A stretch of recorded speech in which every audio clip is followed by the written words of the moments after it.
First, I will enter the patient's room and I will verify who I am and what procedure I'm about to perform and make sure the patient is comfortable with that.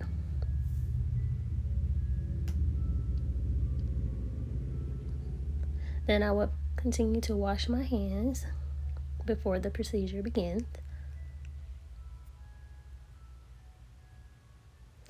Then I will verify the patient's name and date of birth by looking at his or her wristband.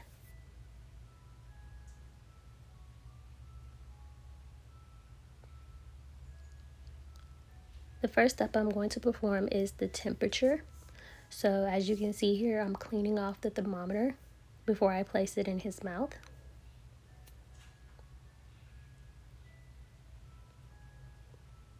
And I place it in the back pocket underneath the tongue to ensure that I get the temperature correct. And then once I get it, I will document the temperature reading. The patient's temperature is 98.6.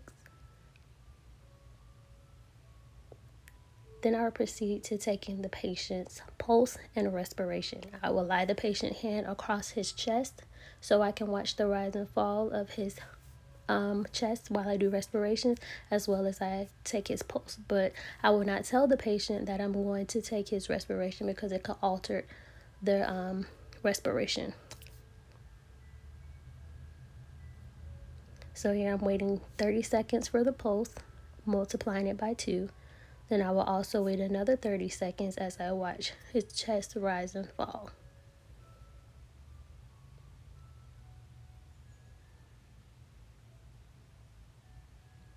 And I can feel the patient's chest rise and fall while my hand is there taking his pulse.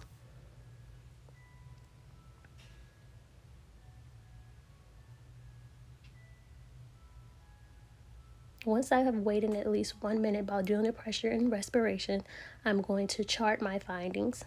So the patient pulse was 64 and his respiration rate was 16.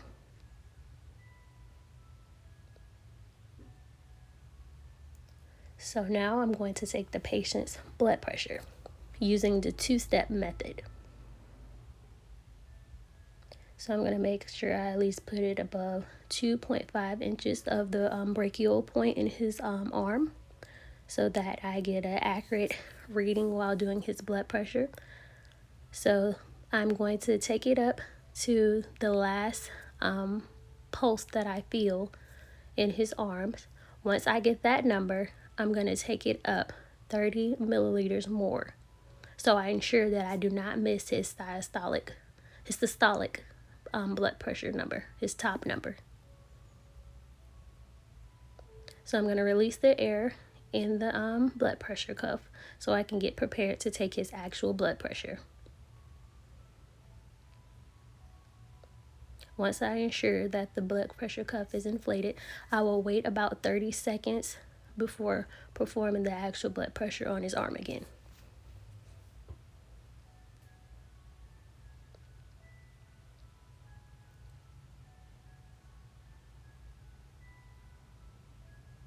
So I'm going to take my stethoscope and I'm going to clean it before applying it to the patient's skin.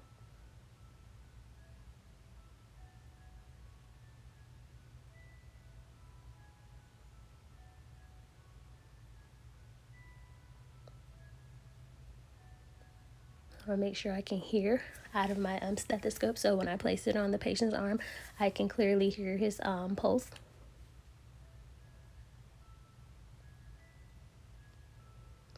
So here I'm going to inflate the cuff till I get to not only the number where I first heard it, but I'm going to take it 30 more milliliters up to that number so I ensure that I do not miss the blood pressure.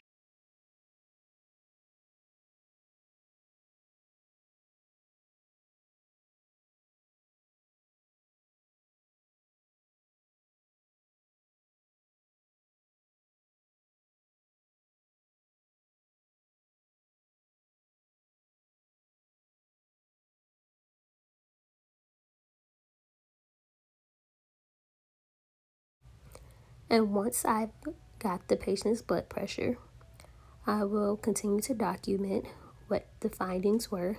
The patient's blood pressure was 110 over 68. So I will take the blood pressure cuff off the patient. I will make sure that the patient is comfortable and ask them if they needed anything. And if not, I would make sure the patient is okay, make sure bedside rails are up, and I would wash my hands as I leave the room.